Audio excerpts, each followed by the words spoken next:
How often do you need to work with unknown data or explore new dataset? In this video we will discuss about exploratory data analysis with Python and Pandas. In this step we need to ensure the data is correct and good for decisions. We are searching for insights, trends and issues. You can think of EDA like a detective work, where you need to taste and touch your data in order to understand it. Usually we have three steps. First we start with describing data, then we process data, and finally we are searching for correlations, outliers, and some advanced analysis. So let's start with the first step, describing data. This video is based on an article where you can learn more about exploratory data analysis. Finally, it's time for the fun part. If you like, you can open this notebook in Google Colab and work in parallel without installing Python. We'll work with CSV file. We can find that we have headers and the separator is comma.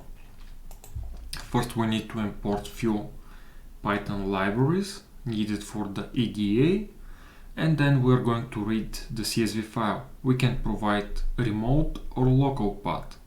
The separator is comma, which is default for this method, and we can skip it. As you can see here, now the CSV file is loaded as DataFrame. To work with this DataFrame, we can use several useful methods. Finding the first three rows.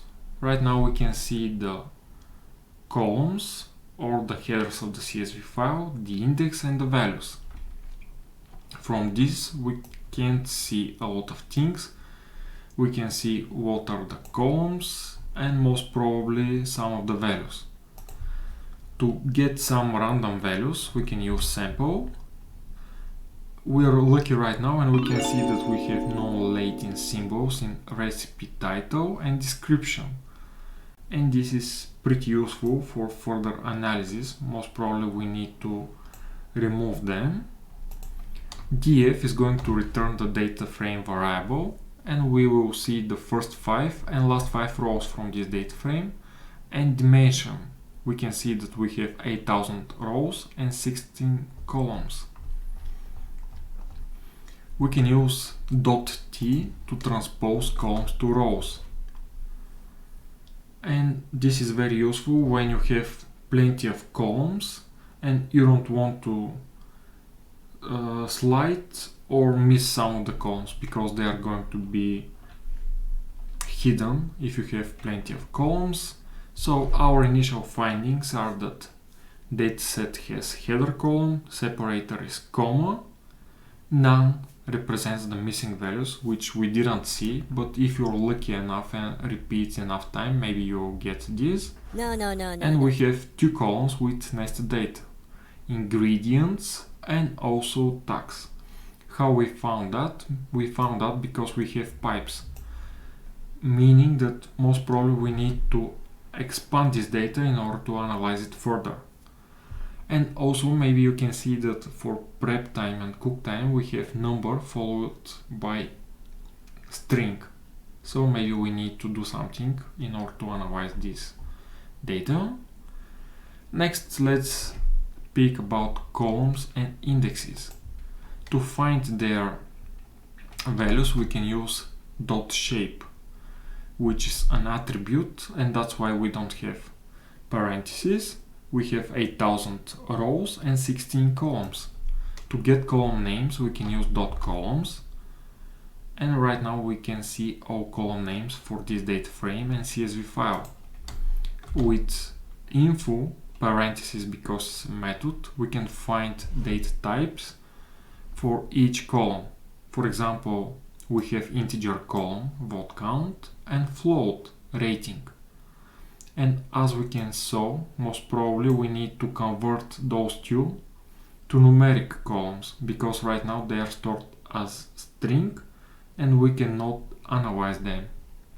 We can also use dtypes to find the same information like info, but info is going to give us number of the columns for different d-types and also the size of this data frame. So we get a bit more information with info. So how we can get some summary statistics on numeric columns? We can use method df_describe. By default it's working only on numeric columns, and right now we have only two, vote count and rating, and we don't get information about prep count, but we might be interested in that.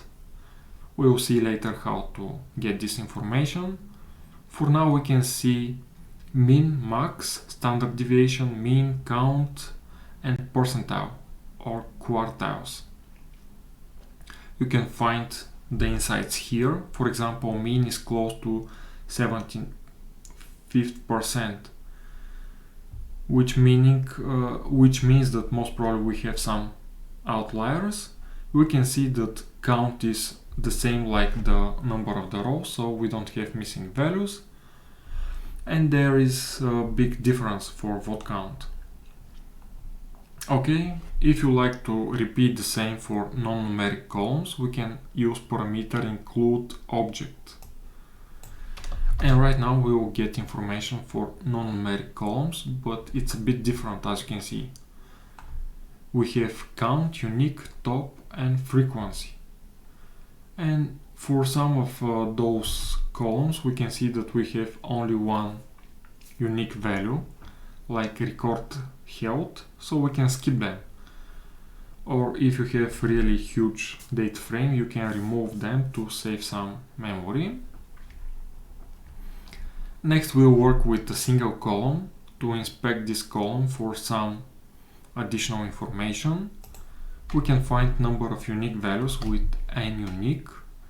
So in this column we have 10 unique values, and as you can see we have the same here with describe include object. If you like to find their values of those unique values, you can use unique. Right now we have them. If you like to find the frequency of them, we can use value count.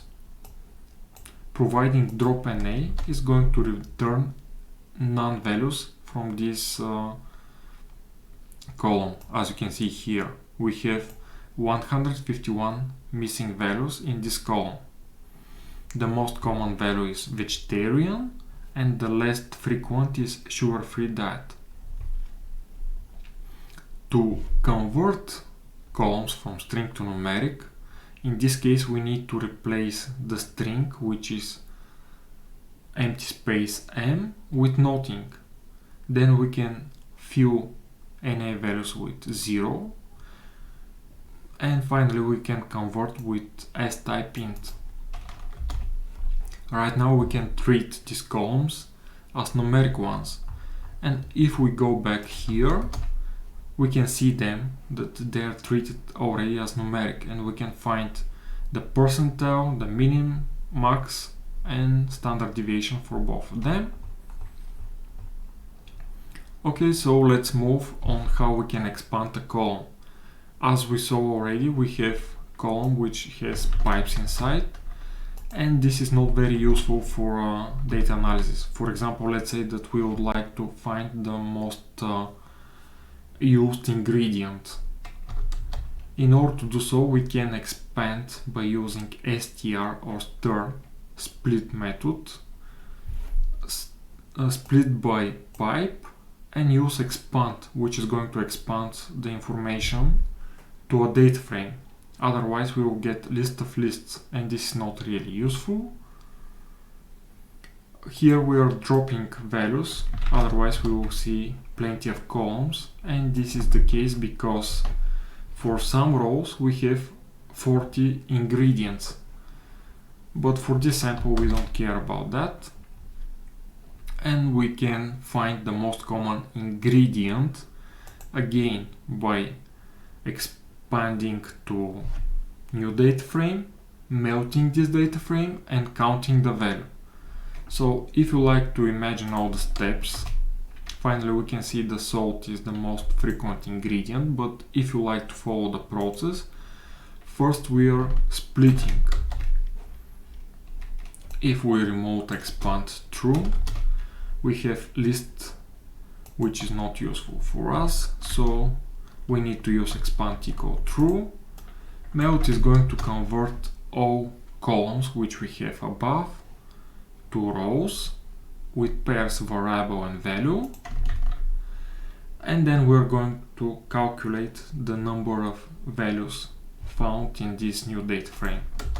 So finally we get that salt is the most used one, then we have sunflower and garlic. It's time for data visualization. In this step I like to say, data speaks for itself. Why data visualization is good? Because it's beautiful and simple, makes data easy to be understood and digest for anyone, high variety of visual choices, a quick way to find patterns in data. Let's see all that in practice. We will cover 3 visual techniques: detecting missing values, finding correlations with heat map, boxplot for detecting outliers. If you remember, we already saw missing values in this dataset. Do you remember how? By using method describe. Now we would like to find if there is a pattern for those missing values. To check, we are going to use method isNA, which can be used for a column or the whole data frame. The method returns true or false in case of missing value. Now we are going to use method heatmap of Seaborn library to plot data frame above. Also we select a color scheme. Darker lines represent missing values because false is equal to 0 and true is equal to 1, and this can be used in pandas. On the right we can see the index, and below we can see the columns. We can see 4 columns with missing values. For some of them most probably there is a pattern, but let's take a closer look to them.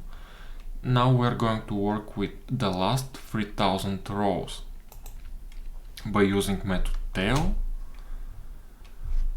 and we can see that if there is a missing value in diet, most probably there will be a missing value in cuisine or course, and this suggests that those columns are related, so maybe we need to drop the lines with missing values.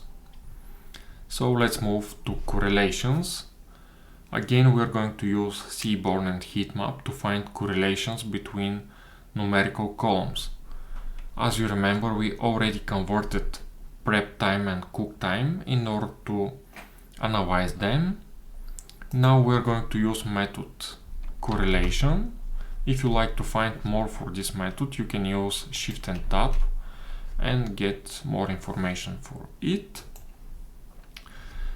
Right now we can see all numerical columns and their relations, but this is not very useful.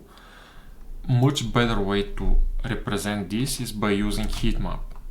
And right now you can see that we don't have any correlation for the whole data frame and the numerical columns. What about some small set of this data set? Let's say for that equal to vegan. We can see that there is positive correlation between preparation time and cook time. Darker squares mean positive correlation and lighter ones means negative correlation.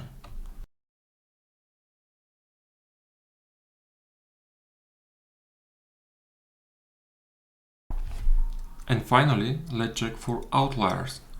To do so, we are going to use method boxplot of Seaborn, and working only with numerical columns, we will plot them horizontally. Now we can see that for vote count we have plenty of points on the right of the whisker, so most probably we have outliers.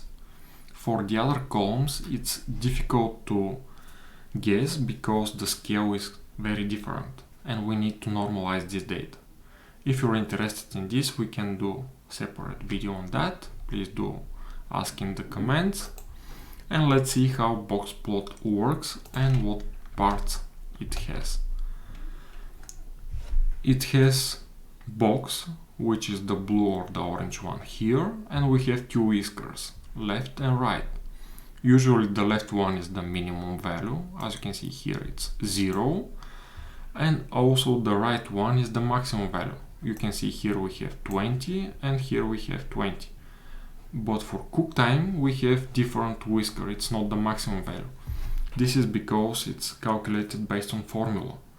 And we can explain this in another video. For the box we have left side, which is the 25th percentile. As you can see here it's 11 and something. We have 5th, which is 20, and 75th is 30.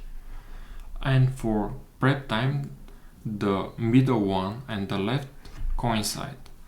So we have one outlier for cook time, which is value 60, and most probably we need to remove it from this initial set in order to have consistent data.